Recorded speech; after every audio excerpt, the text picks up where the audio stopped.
அன்பினிய உலகத்தமிழ் உறவுகள் அனைவருக்கும் வணக்கம். நான் கலைநேசன் நல்லக்குடி. அனைத்தும் அறிவோம் யூடியூப் சேனலுக்காக இனிய உறவுகளை, நாம் கடந்த காணொளியில் சர்க்கரை நோய் பற்றி, அதனுடைய வரலாறு பற்றியும் கருத்துக்களை பகிர்ந்து வந்தேன். அதன் தொடர்ச்சியாக இன்றைய தினம் அதனுடைய வளர்ச்சி, அது எவ்வாறு சர்க்கரை நோய்க்கான ஆய்வுகளும் மருந்துகளும் கண்டறியப்பட்டன என்பது பற்றி இன்றைய தினம் சில கருத்துக்களை பகிர்ந்து கொள்ள இருக்கின்றேன். அதற்கு முன்பாக ஒரு 2 ஜென் கதைகளை பார்க்கலாமா? ஒரு ஜென் குரு தியானத்தில் இருக்கார். அப்பொழுது ஒருவர் வருகிறார். குருவே, புத்திசம் என்றால் என்ன, புத்த மதம் என்றால் என்ன என்று கேட்கிறார். புத்த மதம் என்றால் என்ன, அதாவது புத்த மதத்தினுடைய தத்துவம் என்ன என்கிறார். அதற்கு அந்த ஜென் குரு சொல்கிறார், நன்றாக சாப்பிடுவது, நன்றாக சாப்பிடுவது, அப்புறம் நன்றாக தூங்குவது. இதுதான் ஜென் தத்துவம், புத்த தத்துவம், புத்த மத தத்துவம்ட்டு போயிட்டார். அப்புறம் இன்னொரு கதை. அது என்ன சொல்ல வர்றாங்க அப்படின்னா, அன்றைய நிமிடத்தில் வாழுங்கள். அதுதான், நல்லா சாப்பிடுங்க, தூங்கும்போது நன்றாக தூங்குங்கள். தூங்குற போதை கண்டதெல்லாம் நினைக்காது. தூங்கும்போது தூக்கம் மட்டும்தான் இருக்க வேண்டும். தூங்குற போதில் பிற வெளி உலகத்தை பற்றியோ வேற எந்த சிந்தனையும் இருக்கக்கூடாது. அதை தான் சாப்பிடும்போது சாப்பிட வேண்டும், தூங்கும்போது தூங்குதல் வேண்டும். அவர்கள் சொல்வது உண்மையான தூக்கம். சாப்பிடும்போது நான் பலமுறை சொல்லியிருக்கின்றேன், அதைத்தான் சொல்லுகின்றார். அப்புறம் ஒரு குருவும் ஒரு சிஷியனும் ஒரு வழியில் போய்க்கிருக்காங்க. கிராமத்து வழியாக சென்று கொண்டிருக்கின்றனர். அடுத்த ஊருக்கோ எதற்காகவோ சென்று கொண்டிருக்கிறார்கள். வழியில் ஒரு ஆறு குறுக்கிடுகிறது. அதனுடைய கரையில், அது அவர்கள் செல்லுகின்ற வழியில் ஒரு பெண்ணு அந்த ஆற்றை கடக்க முடியாமல் அங்கேயே நின்று கொண்டிருக்கிறார். அப்பொழுது குரு கேட்கிறார், என்னம்மா, எதற்காக இங்கே நின்று கொண்டிருக்கிறாய் என்றார். இந்த ஆற்றினை என்னால் கடக்க முடியவில்லை, அதனால் தாங்கள் தயவு செய்து என்னை அக்கறைக்கு சென்று விட்டு விடுங்கள் என்று கூறுகிறார். ஏன்னா ஜென் குருக்கள் அன்பே உருவானவர்கள், இரக்க சுபாவம், இரக்க குணம் உள்ளவர்கள். ஏன்னா இரக்க குணமும் அன்பும் உள்ளவர்கள் தான் ஜென் துறவிகள் அல்ல. ஜென்னை புரிந்து கொள்ளவே முடியும். அன்பும் இரக்க குணம் என்பது அடிப்படையான தத்துவங்களாகும். ஜென்னுடைய அடிப்படையான தத்துவங்களில் அன்பும், யாரையும் வெறுக்கக்கூடாது, அனைவரையும் மன்னிக்க வேண்டும், அனைவர் மீதும் அன்பு செலுத்த வேண்டும், அனைவர் மீதும் இரக்கம் கொள்ளல் வேண்டும். இதுதான் ஜென் மதத்தினுடைய அடிப்படையான கோட்பாடுகள். உடனே என்ன செய்கிறாரு, அந்த பெண்ணை தூக்கி தன்னுடைய தோளில் போட்டுக்கொண்டு அந்த ஆற்றை கடக்கின்றார். மெதுவாக மெதுவாக மெதுவாக அந்த பெண்ணும் நனைந்து விடாமல், தானும் ஆற்றோடு சென்று விடாமல் இருக்க, அந்த பெண்ணும் கீழே விழாமல் இருப்பதற்காக அந்த பெண்ணை தூக்கி கொண்டு மெதுவாக மறுகரைக்கு வந்து விடுகிறார். மறுகரையில் அந்த பெண்ணை கரையில் இறக்கி விட்டு விடுகின்றார். அதோடு அந்த பெண்மணியும் அப்படியே நடக்க தொடங்கி விடுகிறார். அப்போ அவரோடு வந்த அவருடைய சீடன் கேட்கிறான், குருவே, என்ன சொல் சிஷ்யா, என்ன அப்படி கேட்கிறார். இதெல்லாம் உங்களுக்கு நியாயம்தானா? ஏன், அதற்கு என்ன குறைச்சல்? நான் என்ன செய்தேன்? ஒரு துறவிக்குரிய வாழ்வியல் அர்த்தங்கள் என்ன? ஏன், ஒழுக்கமோடு இருக்க வேண்டும், அன்போடு இருக்க வேண்டும், அதே மாதிரி இரக்கத்தோடு நடந்து கொள்ள வேண்டும், அதே மாதிரி ஆனால் நீங்கள் அதையெல்லாம் மறந்துவிட்டு, ஒரு துறவிக்குரிய கட்டுப்பாடுகளை எல்லாம் மறந்துவிட்டு, நீங்கள் அந்த பெண்ணை இவ்வாறு தூக்கி வந்தது, தோளிலே தூக்கி வந்தது நியாயமா என்று கேட்கிறார். ஓ, அதை சொல்கிறாயா சிஷ்யா? சரி. இருவரும் நடந்து கொண்டே இருக்கின்றனர். அந்த ஆற்றங்கரையிலிருந்து அவர்கள் செல்ல வேண்டிய அந்த கிராமத்தை நோக்கி நடக்கின்றனர். அப்பொழுது குரு கேட்கிறார், அந்த பெண்ணை நான் தூக்கி வந்ததை பார்த்தாயா? பார்த்தேனே. சரி, நான் அந்த பெண்ணை எங்கே இறக்கிவிட்டேன்? ஆற்றை கடந்தவுடன் அந்த கரையிலே அந்த பெண்ணை நீங்கள் இறக்கிவிட்டீர்கள். அது உண்மைதானே? ஆமாம், உண்மைதான். நான் எப்பொழுது அந்த பெண்ணை கரையிலே இறக்கிவிட்டேனோ அப்பொழுதே அந்த பெண்ணை நான் மறந்துவிட்டேன். ஆனால் நீதான் இன்னும் அந்த பெண்ணை உன்னுடைய மனதில் சுமந்து கொண்டே வருகிறாய். அதனால் தவறு என்னிடம் இருக்கிறதா, உன்னிடம் இருக்கிறதா?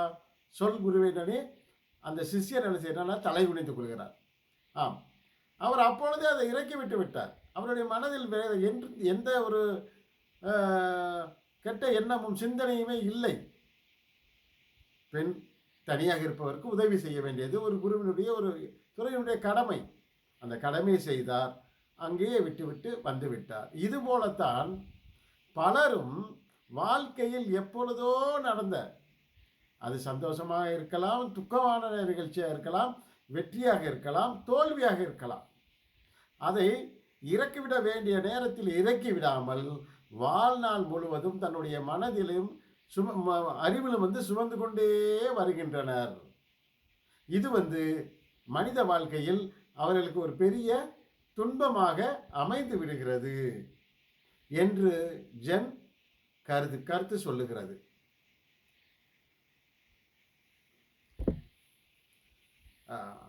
மற்றொரு கதை. ஒருவர் ஒரு ஓடத்தில், அப்படியே ஒரு ஏரியா இருக்குன்னு வச்சுக்க, ஏரியிலேருந்து போய்க்கே இருக்கிறார், கடலாக கூட இருக்கலாம், ஒன்றில் போய் கொண்டு இருக்கிறார். தன்னுடைய ஓடத்தை தன்னுடைய படகை என்ன செய்கிறான்னா, துடுப்பு நாள் அப்படியே துளாவிக்கிட்டே முன்னோக்கி போய்கொண்டே இருக்கிறார். திடீரென்று அவருக்கு ஒரு பதட்டம் வந்து விடுகிறது.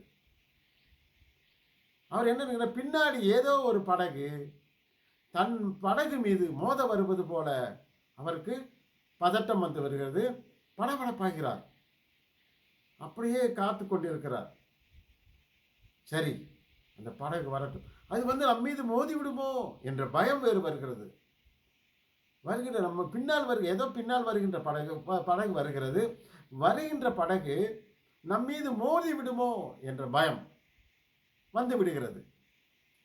அப்படியே அவர் கைகள்லாம் விளவெடுத்து போகுது. படபடந்து ஒரு மாதிரி ஆயிடுறார். அப்புறம் பார்த்தா அந்த படகை காணவில்லை. திரும்பி பார்க்கிறார், சுற்றுமுற்றும் பார்க்கிறார், ஒன்றுமே இல்லை.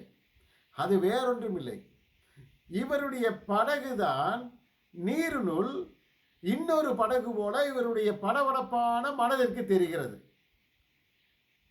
அந்த படபடப்பான மனது என்ன செய்கிறதுனா, இவருக்கு ஒரு பதட்டத்தை உருவாக்குறது. அந்த பதட்டம் இவருக்கு பயத்தையும் தன்னுடைய அந்த சூழ்நிலையும் மறக்க செய்கிறது. மறக்க செய்வதனால் என்ன செய்கிறார்னா, பயந்து விடுகிறார். அந்த சூழ்நிலையெல்லாம் மறந்து விடுகின்றார். மறந்து விட்டு அதற்கு பின்னால் தான் உணர்கிறோம், ஓஹோ, இது நம்முடைய தவறு, இது நம்முடைய படகுதான், வெறுமையாகத்தான் இருக்கின்றது நம்மை சுற்றியும் என்று நம்புகிறார். அதுபோலத்தான் ஒருவர் ஒரு படபடப்பு வந்த உடனேயே நம்மை தாக்குவதற்கு யாரோ வருகிறார்கள், நமக்குள் ஏதோ நம்மை தாக்க வருகின்றது, ஏதோ ஒரு தீய சக்தி நம்மை நோக்கி வருகிறது, நம்மை அழிக்க வருகிறது, நம் வாழ்க்கையை கெடுக்க வருகின்றது என்று பலவாறாக கற்பனை செய்து கொள்ளுகின்றனர். கடைசியில் அது அவர்களுடைய நிழலாக கூட இருக்கலாம். அது அவர்களுடைய நிழலை பார்த்து பயந்த ஒரு கதையாகத்தான் இருக்கும். எனவே எந்த ஒரு சூழ்நிலையிலும் நாம் படபடப்பும் ஆத்திரமோ அடைதல் கூடாது. எதையும் மறந்துடணும். அந்த நிலையில் நீங்கள் என்ன பண்ணிக்கிருக்கீங்களோ அதில் முழுமையாக ஈடுபட வேண்டும். ஈடுபட்டு பிறவற்றை மறந்திடல் வேண்டும். இப்போ மற்ற எல்லா சம்பவங்களையும் மறந்துடணும் என்று சொல்லுகின்றார். அடுத்து அந்த சர்க்கரை நோயாளி, நான் சர்க்கரை நோயாளி பற்றி, சர்க்கரை நோய் பற்றி கருத்துக்களை சொல்லிக்கு வந்தேன். முன்னாடி என்ன நினச்சான்னா, சர்க்கரை சிறுநீரில் மட்டும்தான் இருக்கும் என்று நினைத்து கொண்டிருந்தார். ஏன்னா அவங்க என்ன நினச்சாங்கன்னா, சர்க்கரையில் அந்த உயிர் சத்துக்கள் சக்திகள் எல்லாமே போன பின்னாடி இந்த அதிகப்படியான சர்க்கரை சிறுநீரில் கலந்துரும் அப்படின்னு சொல்லி இருந்தாங்க. அதை எப்போ கண்டுபிடிச்சாங்கன்னா 1674 இந்த சர்க்கரை சிறுநீரகத்தில் இருக்கு, அதை கண்டுபிடிச்சாங்க. அடுத்து சரியாக ஒரு நூற்றாண்டுக்கு பின்பாக, இது 1674, அடுத்து 1774 கண்டுபிடிக்கிறாங்க. அந்த எக்ஸஸான சர்க்கரை எல்லாம், அதிகப்படியான சர்க்கரை இரத்தத்திலும் கலந்து விடுகிறது என்று கண்டறியப்பட்ட ஆண்டு 1774 வருடம். இவ்வாறு இந்த ஆராய்ச்சியை பலரும் தொடர்ந்து கொண்டே இருக்கின்றனர், பலரும் தொடர்ந்து கொண்டே வருகின்றனர். அப்பொழுது இதற்கான ஆரம்ப காலத்திலிருந்து முன்னாடியே சொல்லியிருக்கேன். இதில் என்ன பிரமேகம் அப்படின்றது என்னென்னா, பிரமேகம் என்பது சர்க்கரை நோயினுடைய ஆரம்ப நிலை. இந்த ஆரம்ப நிலையில் நாம் பார்த்து அந்த நோயாளிக்கு, இந்த சர்க்கரை நோயாளிக்கு திட உணவும் சத்தான உணவும் நாம் கொடுத்து வருகின்ற போது அதை ஒரு கட்டுக்குள் நாம் வைத்திருக்க முடியும். அது மதுமேகமாக மாறுகின்ற போது என்ன ஆகும் என்றால், அவருக்கு அதிகப்படியான சிறுநீர் கழிப்பானது ஏற்பட்டு விடிய விடிய தூக்கமும் இல்லாமல் பிற நோய்களும் ஆட்கொள்ளுகின்ற நிலை வந்துவிடும். அந்த நிலை வராமல் இருப்பதற்காக நம்ம என்ன செய்யணும்னா, இந்த நோயை ஆரம்ப கட்டத்திலேயே கட்டுப்படுத்த வேண்டும் என்று இந்த சரகரும் சுசுரதும் சொல்லுகின்றனர். அப்போ அவங்க தன்னுடைய மருத்துவ குறிப்புகளில் சொல்லியிருக்காரு. ஆனால் மதுமேகமாக வந்ததுக்கு பின்னாக அந்த சர்க்கரை நோயாளியை நிச்சயமாக காப்பாற்றுவது அரிதானது, காப்பாற்ற முடியாது என்று சொல்லிவிட்டனர். அவங்க 2 வகையான கருத்துக்களான 20 வகையான சர்க்கரை நோயாளிகள் பற்றி இருக்கிறதா சொல்லியிருக்காங்க. பட் நான் அதை தேடி பார்த்தேன், 20 வகையானது இல்லை. ஆனால் 10 வகையானதை பார்த்துட்டேன். 10 வகையான சர்க்கரை நோய்களை பற்றி பார்த்து விட்டேன். சர்க்கரை நோய் என்பது மிக மிக மிக மிக கொடூரமானதுன்னு சொல்லியிருக்கோம். இது எப்படின்னா, உச்சந்தலை முதல் உள்ளங்கால் வரையில் பாதிப்பினை ஏற்படுத்தக்கூடிய ஒன்று. முதல்ல சொன்னேன், தலையில் இருக்கக்கூடிய கண்ணை பாதிக்கும், அதுக்கு அடுத்தபடியாக காதை பாதிக்கும். நரம்புகள் மென்மையானது, காதுக்கும் கண்ணுக்கும் போகக்கூடிய நரம்புகள் மிக மென்மையானவை. அந்த நரம்புகள் எல்லாமே பாதிக்கப்படுவதால் கண் பார்வை இழப்பு ஏற்படுகிறது. அந்த ரெட்டினால்னு சொல்லக்கூடிய அந்த ஒளித்திரை, விழித்திரை பாதிக்கப்பட்டு கண் பார்வை இழக்கக்கூடிய வாய்ப்பு அதிகமாகிறது. அடுத்து கண்புரை நோய், கேட்ராக்ட். இந்த நோய் சர்க்கரை நோய் உள்ளவர்களுக்கு மிக விரைவாக வந்துவிடுகிறது. அதனால் கண் பார்வை மங்கிவிடும். அது என்னென்னா, எதுவுமே தெளிவாக தெரியாது. மேகமாக, ஒரு மேகமூட்டம் எப்படி இருக்குமோ அது வேறவே பார்வை வந்துவிடும். அடுத்து அந்த செவிகளும் அதிகமான அளவு, அதுக்கு என்ன சொல்லுவாங்கன்னா ஹைப்பர் கிளைசீமியா அப்படின்னு சொல்லுவாங்க. அது பின்னாடி உங்களுக்கு அதனுடைய வேறுபாடை பற்றி நான் கூற முயற்சி பண்ணுறேன். இப்போ அதிகமான அந்த சர்க்கரையினுடைய அளவு எப்பொழுதுமே அதிகமாக இருக்கிற போது என்ன ஆகும்னா, காதினுடைய நரம்புகள் பாதிக்கப்பட்டு செவி இழக்கக்கூடிய தன்மை வந்து விடுகிறது. அடுத்து என்னன்னா, இங்கே வாய். வாயில் வந்து என்னென்னா, வாய் வந்து எப்பொழுதும் வறண்டு விடும். வாயின் உட்புறமும் உதடுகளும் எப்பொழுதும் வறண்டே இருக்கும். இந்த வாயில் வந்து எப்பொழுதும் என்னென்னா பழ வாடை, ஒரு பழத்தை அதனுடைய என்ன ஸ்மெல் இருக்குமோ அது போன்ற ஒரு ஸ்மெல் வந்து வாயிலிருந்து வெளிப்பட தொடங்கும். Uncontrolled sugar management, diabetic management. அதுக்கு அடுத்தபடியாக பல் ஈறுகள் இருக்கு இல்லையா, பல் ஈறுகள் மென்மையாக்கி விடுகிறது. அது ஸ்ட்ராங் உறுதியாக இல்லாமல் மென்மையாக்கி விடுவதால் பற்கள் விழுந்து விடுகின்றன. பற்கள் வந்து விழுந்து விடுகிறது. அடுத்து இதை வந்து எப்போ என்னன்னா ஒரு அறிகுறி நோய் வந்து இவங்க சுசுறுதரும் சரகன்னு சொல்லியிருக்காங்க. எனக்கு அது ஆச்சரியமாக இருந்தது. அதாவது சர்க்கரை நோய் வரப்போகிறது என்று தெரிந்தாலே அதனுடைய ஆரம்பத்தில் வருவதற்கு முன்னாலே என்ன ஆகும்னா ஒருவருடைய தலைமுடியானது பிசுபிசுப்பு தன்மையோடு இருக்குமா. ஒருவருடைய தலைமுடி வந்து இவருக்கு சர்க்கரை நோய் வரப்போகிறது என்று இருந்தால் அது என்ன ஆகும்னா அது வந்து ஒன்று பிசுபிசுப்பு தன்மையோடு இருக்கும், அல்லது முதல்ல வந்து சடையாக நிறையா வந்து சடை மாதிரி எல்லாம் ஒன்றா இணைஞ்சிருந்து சடை போட்டது மாதிரி சொன்னால் இந்த சாமிக்கு சடை போடுறது மாதிரி இல்லை, பல முடிகள் வந்து ஒன்றா சேர்ந்து கெட்டியாக மாறிவிடும். இது வந்து எனக்கு நான் ரொம்ப படித்து பார்த்துருக்கேன் நிறைய. அதில் வந்து எனக்கு இதுவே மிக ஆச்சரியமாக இருந்தது. அப்படி எவ்வளவு நுணுக்கமாக அந்த நோயாளிகளை வந்து அவங்க வந்து உற்று நோக்கி அவங்க வந்து ஆராய்ச்சி, எந்த ஒரு வசதி வாய்ப்புகளும் இல்லாத இது வந்து எப்போ அப்படின்னா கிமு 6ஆம் நூற்றாண்டிலேயே இதை கண்டறிஞ்சு சரகரும் சுசுறுதரும் சொல்லியிருக்காங்க. அடுத்து இப்படி பல ஆராய்ச்சிகளை மேற்கொண்டு வந்ததற்கு பின்பாக அரிகேட்டியஸ் என்று கிரேக்க ஒரு மருத்துவர், இவர் தான் வந்து இவர் என்ன சொன்னார் எதை கண்டுபிடிச்சான்னு தெளிவாக போடல. ஆனால் சர்க்கரை நோயை பற்றிய பல நுணுக்கமான தகவல்களை இந்த அரிகேட்டிஸ் வந்து தன்னுடைய நூலில் வந்து சொல்லியிருக்கிறதா இருக்குது. அவ்வளோதான். அடுத்து 1921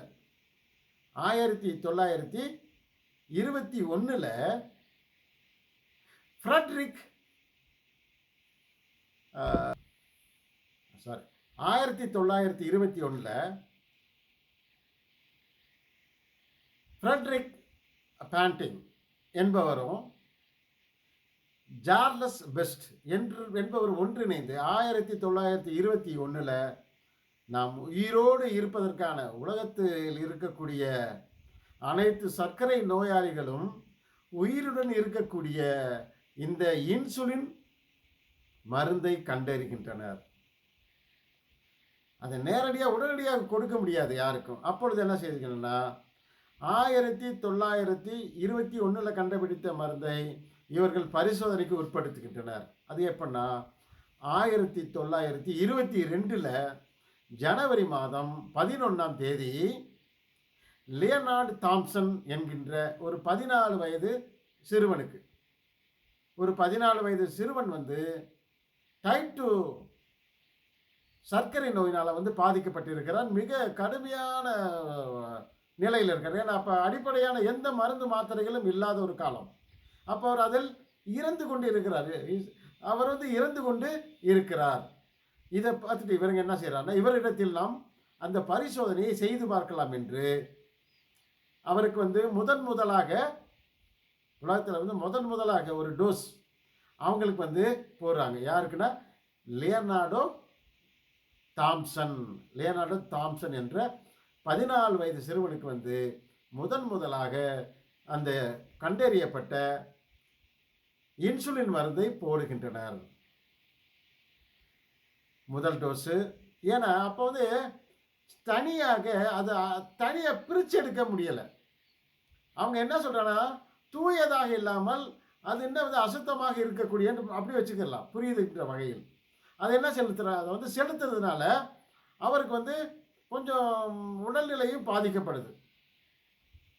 திரும்ப வந்து என்ன செய்கிறாங்கன்னா அந்த இன்சுலினை வந்து திரும்ப ஐசோலேட் பண்ணுறாங்க. சும்மா பூரா பிரித்து எடுத்து தனியான ஒரு இன்சுலின் வந்து மீண்டும் ஜனவரி மாதம் 23ஆம் தேதிக்கு அவர்கள்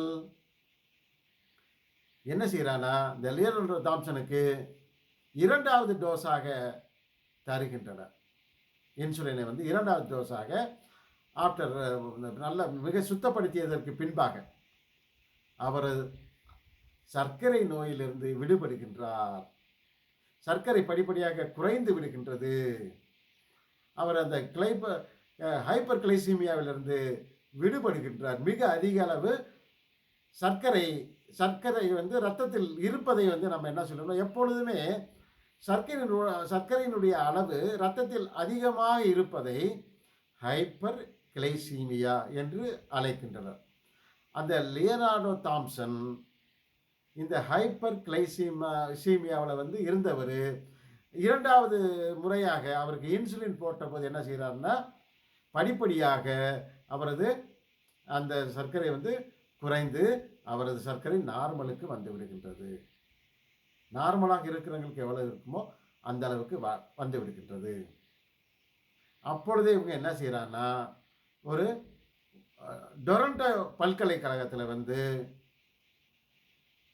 ஃப்ரெட்ரிக்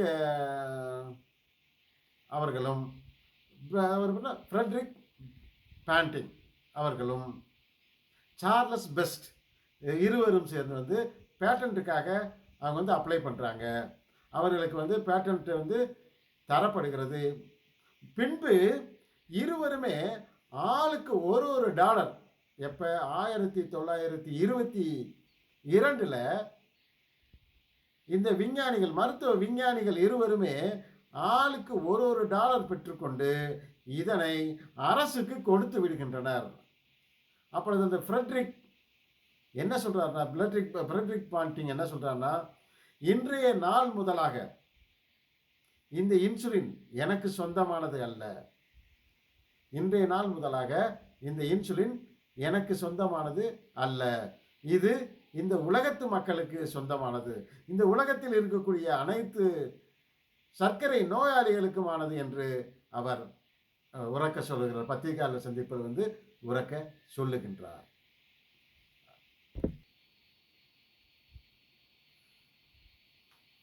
அதிகப்படியான வேலையை வந்து கிட்னி தருவதனால் என்னன்னா, தொடர்ந்து இந்த பணியை செய்கின்ற போது கிட்னி வந்து ஃபெயிலியர் ஆகி விடுகிறது. இதுக்கு என்ன வழி அப்படின்னா, 2 வழி.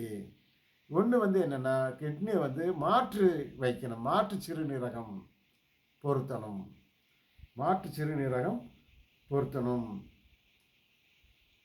அடுத்து என்னென்னா, டயாலிசிஸ் பண்ணியாகணும். இதை வந்து என்ன, ரத்த சுத்திகரிப்பு செஞ்சுட்டே இருக்கணும். டயாலிசிஸ்னால் ரத்த சுத்திகரிப்பு செய்ய வேண்டிய சூழல் கட்டாயம் வந்துவிடும். அந்த காலத்தில் ரொம்ப ரொம்ப கஷ்டம். இப்போ ஒன்றும் இல்லை. இதுக்கெல்லாம் நான் பயந்து இருங்கன்னு சொல்ல வரல. ஆனால் நீங்கள் ஆரம்பத்திலேயே கவனமாக நல்ல மருத்துவரிடம் ஆலோசனைகள் பெற்று உடலுக்கு ஏற்ற, உங்களுக்கு சர்க்கரையினுடைய அளவை கட்டுப்படுத்தக்கூடிய நல்ல மாத்திரை மருந்துகளை எடுத்துக்கொள்ள வேண்டும். அவ்வாறு நீங்கள் எடுத்துக்கொண்டால் என்ன ஆகாதுன்னா, இந்த பாதிப்புகள் அனைத்தையும் நாம் தவிர்க்க முடியும். அதனால தான் சொல்கிறேன், இது ஒரு விழிப்புணர்வுக்காகத்தான் சொல்கிறேன். நீங்கள் அறிந்து கொள்ள வேண்டும். கண்ட இடங்களில், இன்ஸ்டாகிராமில் திரும்ப சொல்லுகிறேன், ஃபேஸ்புக்கில், வாட்ஸ்அப்பில் வருகின்ற எந்த ஒரு தகவலையும் முழுமையாக நம்பாதீங்க. அது உண்மையான மருத்துவம் அல்ல.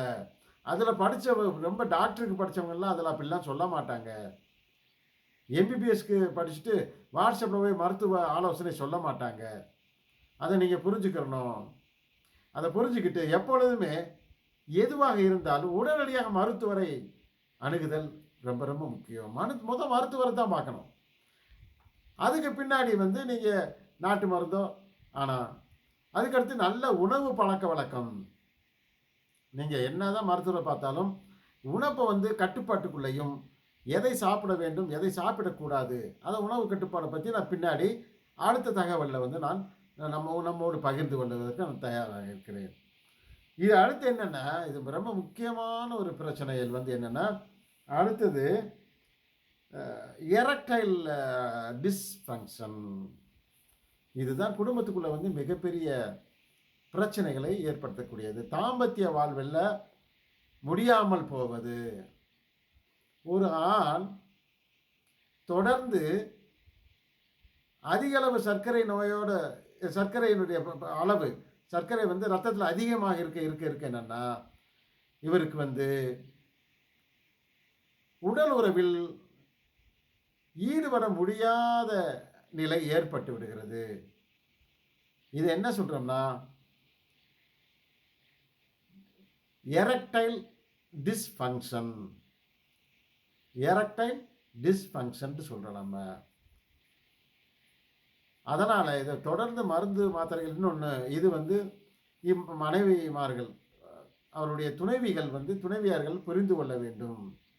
புரிந்து கொண்டு நிவர்த்தி செய்ய முடியாதது இல்லை. அதற்கு என்ன செய்ய வேண்டும்? அதை ஒன்றும் பெரிய அதற்கு என்ன செய்ய வேண்டும் என்றால் நல்ல மருத்துவரை அணுக வேண்டும். எதையுமே அவங்க சொன்னாங்க, இவங்க சொன்னாங்க, பக்கத்து வீட்டுக்காரங்க சொன்னாங்க, பாட்டி சொன்னாங்க, இந்த மாதிரி நீங்கள் வந்து முயற்சி செய்யக்கூடாது, முடிவெடுத்தல் கூடாது. அனைத்துக்குமே அதற்கென்று இருக்கக்கூடிய மருத்துவரை அணுக வேண்டும். மருத்துவர்கள் மட்டும்தான் உங்களுக்கு நல்ல மருத்துவ சிகிச்சை அளிக்க முடியும். கண்ட மருந்தெல்லாம் சாப்பிடவே கூடாது, அதை தெரிஞ்சுக்குங்க. அடுத்து என்னென்னா நரம்பு பாதிப்பு. இப்போ என்னென்னா காலுக்கும் பாதத்துக்கும் கால்கள்லையும் பாதங்கள்லையும் என்ன ஆக போகுது அப்படின்னா நம்னஸ்ன்னு சொல்லக்கூடிய மரத்து போதல். எதனால் அந்த நம்னஸ் வருது அப்படின்னா நரம்புகள் எல்லாமே பாதிக்கப்படும், டேமேஜ் ஆகிரும். தொடர்ந்து இந்த சர்க்கரை நோய் இருப்பதன் காரணமாக என்னென்னா அதனால் என்னென்னா இந்த கை இருக்கு இல்லையா, கையும் வலிக்க ஆரம்பிக்கும். அடுத்து கால் எல்லாமே வந்து வலியாக இருக்க ஆரம்பிக்கும். அதில் வந்து நம்னஸ், அது என்ன நம்னஸ் அப்படின்னு சொல்லக்கூடிய நம்னஸ்ன்னு என்ன மரத்து போவது. பார்த்தீங்கன்னா எதாவது அந்த காலை உங்களால் தூக்கி வைக்க முடியாது. அந்த காலை தூக்கி வச்சோம்னா முணுமுணுன்னு இருக்கும். நம்ம எப்படி அந்த ராட்டினத்தில் சுற்றுற போதில் எப்படி இருக்குமோ அது மாதிரி ஒரு ஃபீலிங் இருக்கும். அதுதான் நம்னஸ்ன்னு சொல்லக்கூடியது. இன்னொரு இது என்னென்னா டிங்லிங் அப்படின்ற ஒரு நோய் இருக்குது. டிங்லிங்னு என்ன அப்படின்னா இதுவும் ஒரு வகையான நரம்பினால் வரக்கூடிய நோய். என்னென்னா சர்க்கரை நோய் பாதிக்கப்பட்டவங்க உடம்புல ஒரு சில நேரம் வந்து உடம்பு பகுதியில் பயங்கரமாக முள்ளும் மாதிரி குத்தும். முள் இருக்கு இல்லையா, ஊசி இருக்குல்ல, ஊசியை வச்சு நம்ம குத்துனா எப்படி இருக்கும், அதே மாதிரி உடம்பு முழுவதும் முதுகு போது பூரா வந்து குத்தும். இதுக்கு பேர் டிங்லிங் ஃபீலிங். இதுக்கு பேர் டிங்லிங் ஃபீலிங் அப்படின்னு சொல்கிறோம். அப்போ இது வந்து எதனால்னா விட்டமினால் B6 B12 இதனால் வந்து ஏற்படக்கூடியது. அடுத்து இது வந்து என்ன, நம்ம ரத்தத்தில் நம்ம நோய் எதிர்ப்பு தன்மை எல்லாம் குறைஞ்சி போகுது. நம்ம ரத்தத்தில் வந்து நோய் எதிர்ப்பு தன்மை குறைவதனால இந்த மாதிரியான வந்து நரம்பு தளர்ச்சி அடைவது, நரம்பு தேய்மானம் ஏற்படுவது, நரம்பு சேதாரம் ஏற்படுவது அனைத்துமே இருக்குது. அது உங்களுக்கு அடுத்ததில் நான் சொல்கிறேன். இதில் வந்து என்னென்னா நீரோபதி அப்படின்னு ஒன்று இருக்குது. 5 வகையான நீரோபதிஸ் இதில் வந்து டயபெட்டிக் வருது. அது என்னென்ன பின்னாடி பார்க்கலாம். நீரோபதி வந்து 5 இருக்குது. இது எதை ஒவ்வொன்றும் பாதிக்கும் அதை வந்து நான் பின்னாடி சொல்கிறேன்.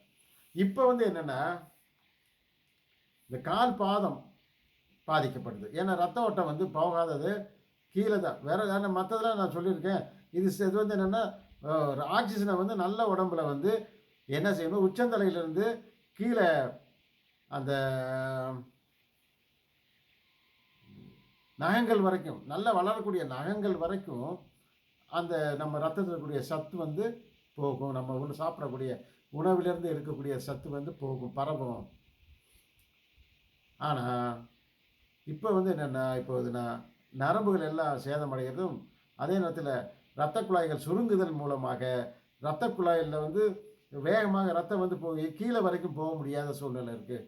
விரல் வரைக்கும் போகணும், விரல் நகை வரைக்கும் போகணும். ஏன்னா அதனால தான் வந்து என்றைக்குமே விரல் நகை வரைக்கும் போகும். விரல் நகத்தை எதை வச்சு வந்து அது கண் இருக்குல்ல, அதை பிச்சு விடக்கூடாது. அது வந்து தீராத ஒரு நோயை கொண்டு வந்து விடும். அது என்னென்ன இன்ஃபெக்ஷன் ஆகும், இம்மீடியட்டாக இன்ஃபெக்ஷன் ஆகக்கூடிய இடம் அது. ஏன்னா கால் தானே, கால் வந்து எல்லா இடத்துலையும் தரையில் கிடக்கக்கூடிய எல்லா இடங்கள்லையும் படக்கூடியது. அதனால் என்றைக்குமே நீங்கள் ஒன்றை வந்து தெரிஞ்சுக்கிறணும்.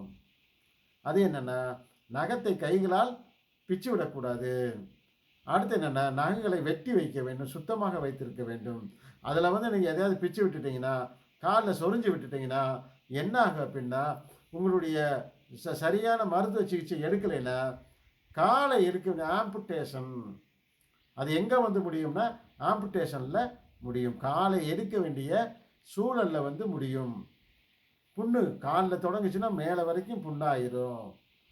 தசை வலி வரும். தசை வலி, இந்த நரம்பு பிரச்சனைனால தசை வலி வரும். தசை வலி வரும்போதில் வந்து ரொம்ப அழுத்தி இது பண்ணிடக்கூடாது. மருத்துவரை அணுகினால் அவர்கள் மருந்து மாத்திரைகள் தருவாங்க. என்ன காரணம் என்று, எதற்காக தசை வலி வருகிறது என்று தெரிந்து கொண்டு அதுக்கேற்ற மருந்து மாத்திரைகளை நீங்கள் சாப்பிடணும். அப்போது உச்சந்தலையிலிருந்து நம்ம உள்ளங்கால் வரைக்கும் என்ன நடக்கும் என்பதை நான் இன்னைக்கு உங்களுக்கு சொல்லிட்டேன்.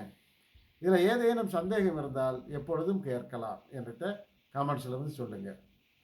ஓகே, நாளைக்கு நாம் வேறொரு தலைப்பில் நாம் இது என்ன நாளைக்கு என்ன பார்க்கலாம்னா, எத்தனை வகையான